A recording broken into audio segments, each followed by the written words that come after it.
I've got this gigantic book. It's called Through Indian Eyes, I think. Yeah. It belonged to my grandfather. So it's a bit old. I don't know what that is. I'm just gonna zoom in a little bit because it's quite big. I'm guessing that's my grandfather's writing. There's a couple pages there that show what his ghost is. Yeah, it's a very big book. Let's see, Through Indian Eyes. The untold story of Native American peoples. Reader's Digest. This one's from 1995, so from the 90s. Probably almost 30 years old still. It was or something? No, just the contents. So, in the days of the ancestors, new faces in an old world, spirits of a sacred landscape, from the dawn land to a handsome lake, waves of change in the upper country, land of the buffalo, northern worlds, between the mountains and the sea, paths of war and survival, the reservation years, pride and renewal, and just acknowledgements and such. There's a few pictures on the side, a couple of babies.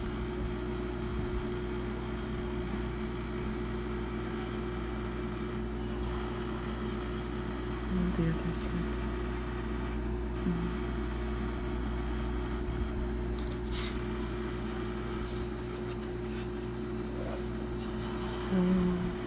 about this book, something is underlined. History, it has been said, is written by the winners, a point that American history books have been proving for generations. The fact that millions of people were already living in North America in 1491, and to their descendants the true story of the last 500 years is not told in those books. When a white army battles Indians and wins, it's called a great victory, but if they lose, it is called a massacre. Shawnee. Through Indian Eyes seeks to present American history as it was experienced by the Americans who were here first. They were a populace of enormous variety, 500 or more societies north of the Rio Grande, and Rio Grande, as different from one another as Vikings were from Basques. They were sedentary in some places, perennially on the move in others. This group was generally peaceful, that one habitually aggressive. Here, priestly elites ruled with absolute power. There, village councils deliberated every issue until a consensus was reached. For all their diversity, the first Americans had much in common. Foremost was a reverence for the harmony of the Creator's works, the web of relationships linking human to every other human thing. No. Why am I not being able to read today? Linking every human to every other thing in the natural world, plant or animal, rock or river, invisible spirit or thunderstorm. It was a world pervaded by traditions, handed down in daily rituals and seasonal celebrations, in a wealth of stories told and retold by the old to the young, stories answering essential questions. Who are we? Where did we come from? Where have we traveled? How must we live? Winter counts, as plains people call them, are pictographic records on hide or cloth of each year's key event. Below, a history of the Upper Yanktonai Dakota from 1785 to 1913. It's this here, I think.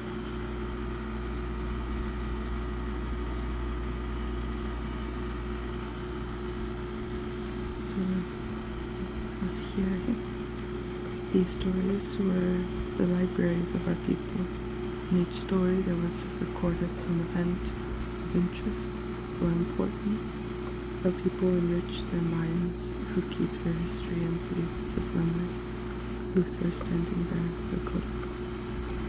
The memories were nurtured through the ages, evolving as communities moved, subdivided and recombined in response to famine or prosperity, commerce or warfare. Balances shifted, traditions renewed themselves. When the billowing sails of European ships lifted above the horizon, it seemed like another episode in the natural progression. America's Indians, as they were soon called, dealt with the new realities as best as they could. Some fought the whites, others formed alliances with them. Some embraced white customs and values, others turned inward toward traditional life ways and religions. Most sought out their own middle ground in circumstances that were seldom predictable. Complex issues of personal and cultural identity continued to face Native people across the continent, defying easy answers and familiar stereotypes. An ongoing debate over names typifies the feisty diversity of American Indian communities on the eve of the 21st century. I loathe the term Indian, says Lenore Kishik Tobias, an Ojibwe, voicing an opinion shared by many. Indian is a term used to sell things: souvenirs, cigars, cigarettes, gasoline, cars. Indian is a figment of the white man's imagination. A different view comes from Oren Lyons, historian, author, and elder of the Onondaga Nation. In 1993, Syracuse University sent Lyons a draft of an upcoming press release describing him as the first Native American to deliver the commencement address at Syracuse. Lyons asked that the phrase, "the first Native American," be changed to "the first American Indian," explaining that he considered anyone born in America to be Native American. In this volume, both of these terms are used, more or less interchangeably, much as they are used by Native people every day. Similarly, readers will find variants of some tribal names. Ojibwa, Ojibwe, Ojibwe, and Chippewa, for example, are all used today by separate bands of the people originally known as Anishinaabe, variations that reflect the preferences of individuals or groups, change in usage over the years, and other factors. A note on style through Indian eyes draws extensively on the oral histories and storytelling traditions that have enriched Native American life from the beginning. The words of Indian people appear throughout the book. The diversity of their voices is itself part of the story. To accommodate as many as possible, some quotations have been excerpted or abridged without the insertion of an ellipsis each time words are omitted. Nowhere, however, has the editing been allowed to alter the tone or meaning of the original. There is far more to this story than any one book can tell, but it is important to begin. As this book begins, the editors turn to a contemporary author to set the scene. I wish for the reader to imagine a Seneca storyteller. He is a hard-working man with signs of advancing age on his face. It is evening time. He waits for us. We come up to him and say, "Grandpa, tell us ghost stories." He would blow out a big puff of smoke and he would begin. Now this happened from time. Duane Leslie Bowen, Seneca. So this legend, back up a little bit. So that's the first page, or first 2 pages. There's a picture here. In the days of the ancestors, the voices of memory. There is a commonly held belief that thousands of years ago, as the world today counts time, Mongolian nomads crossed a land bridge to enter the Western Hemisphere and became the people now known as the American Indians. The truth, of course, is that the raven found our forefathers in a clamshell on the beach in Macon. At his bidding, they entered a world peopled by birds, beasts, and creatures of great power. At least that's a little bit of the truth. So this book is 30 years old. So, did I say that already? I think I did. It was from the 90s. In the days of the ancestors, the voices of men.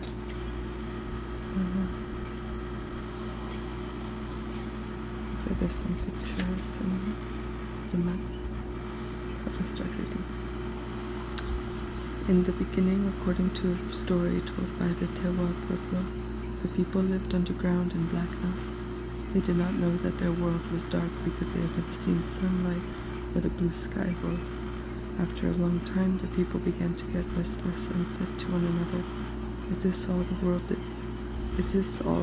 there is? Will there never be another world?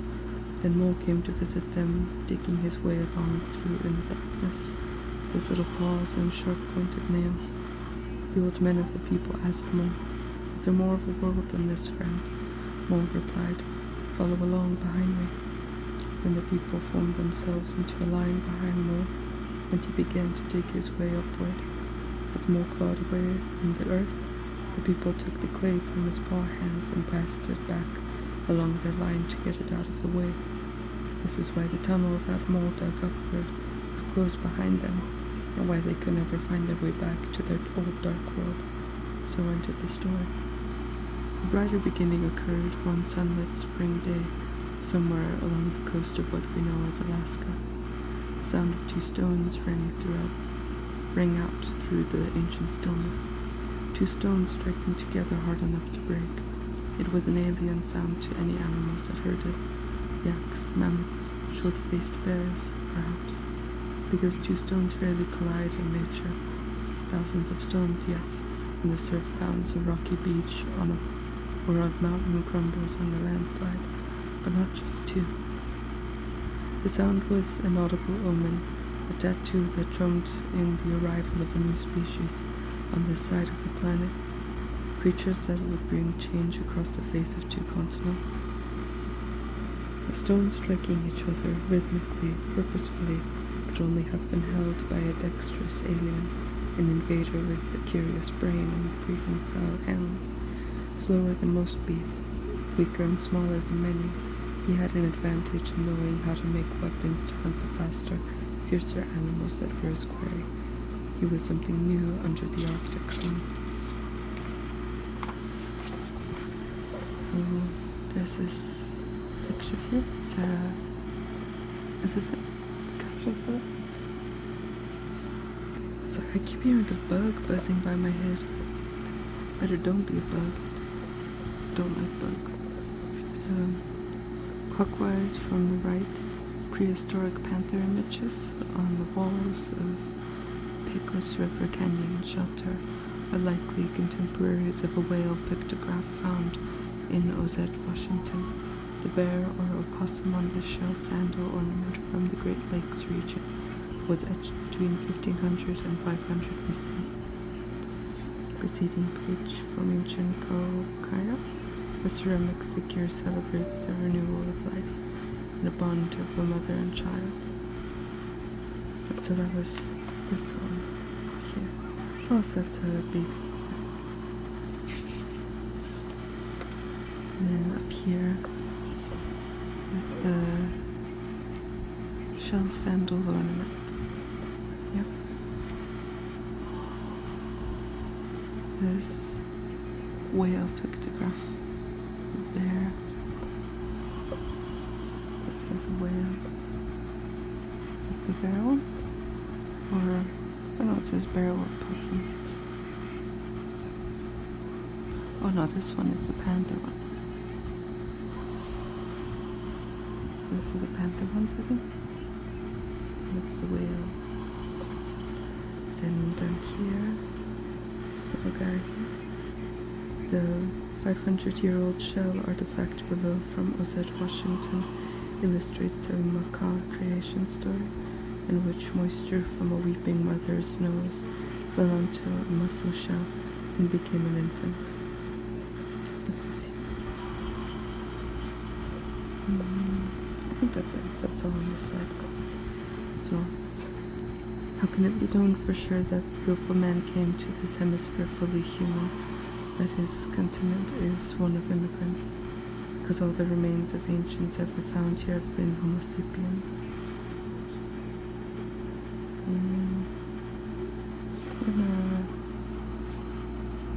I keep looking at this side. I'm gonna look at here. So, honoring the powers of the sky. Created in every region of the continent, carved, chipped, or painted on stone, wood, animal hides, and other objects. Images of suns and stars, comets and spirit beings paid tribute to the awesome powers many early cultures associated with the celestial bodies and their movements across the heavens. So some symbols, drawings here. So up here, carved by a Great Lakes warrior, the thunderbird, moon, and star represent powerful spirit helpers. And then over here, the symbol of vital power. The sun pendant was worn by a Cadone chiefs at Temple Mound in Oklahoma. And this here, the rock painting in Chaco Canyon, may record the appearance of a supernova near the crescent moon in AD 1054. That's cool. Chumash priests may have made this cave painting of a comet, a sign of disharmony in the upper world, to ward off the evil omen. So here, a stylized constellation of stars appears on an early Arctic reindeer skin coat. And here, the winter solstice is heralded one sunrise each year by a shaft of light crossing this Arizona petroglyph. What's this? Over here. Many sun-like symbols are carved on bluff top overlooking the Pecos River, an ancient ceremonial site. This one here. It looks very pretty, actually. I like this one. I think this is my favorite one. The sun has feathers because a Sioux artist thought of it as a bird that flew across the sky. Over here, a Hopi emblem incorporates the symbols of a star, a crescent moon, lightning, and clouds with rain. And at the bottom here, this pair of star beings was artfully envisioned in a petroglyph left by the Anasazi of New Mexico some 800 years ago. And at the corner, the bottom, morning star, the son of sun and moon, helped to bring the sacred sun dance to the Great Plains.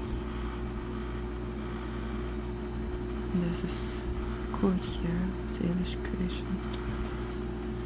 The ancients all had greater powers and cunning either than animals or people. Besides the ancients, real people lived on the earth at that time. Old One made the people out of the last balls of mud he took from the earth. They were so ignorant that they were the most helpless of all the creatures Old One had made. The difficulty with the early world was that most of the ancients were selfish, and they were also very stupid in some ways. They did not know which creatures were deer and which were people, and sometimes they ate people by mistake. The last Old One said, "There will soon be no people if I let things go on like this." So he sent Coyote to teach the Indians how to do things, and Coyote began to travel on the earth, teaching the Indians, making life easier and better for them, and performing many wonderful deeds. Salish creation story. So, that's a cool map.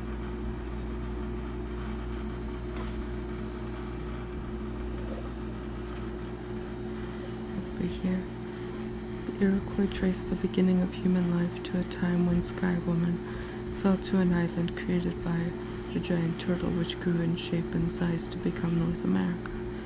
There she gave birth to a daughter whose children propagated the human race. This painting, Sky Woman Descending Great Turtle Island, is by Onondaga artist Arnold Jacobs. picture here.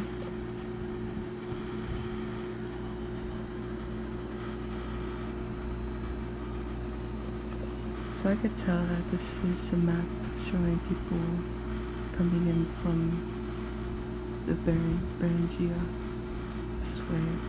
But the thing is, because like I said, this is from the 90s, but since then, we now understand that there were people already here in South America. And so this already had people. There's all these footprints that predate anyone traveling from Asia and Siberia into the Americas. So perhaps this happened, but there were already people here. But it's not saying that because it's from the 90s. So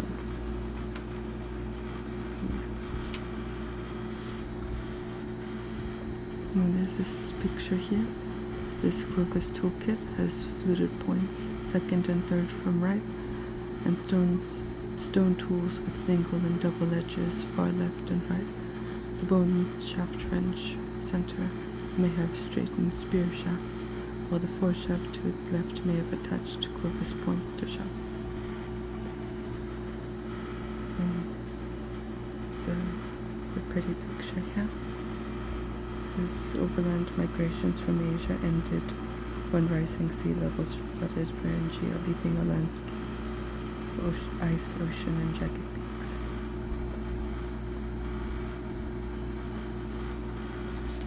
Let's stop the video here since it's 20. I've been reading for 21 minutes. I don't want to make the videos too long, else it's hard to upload them. But probably start reading on this page next time I read this one. But yeah, thanks for joining me.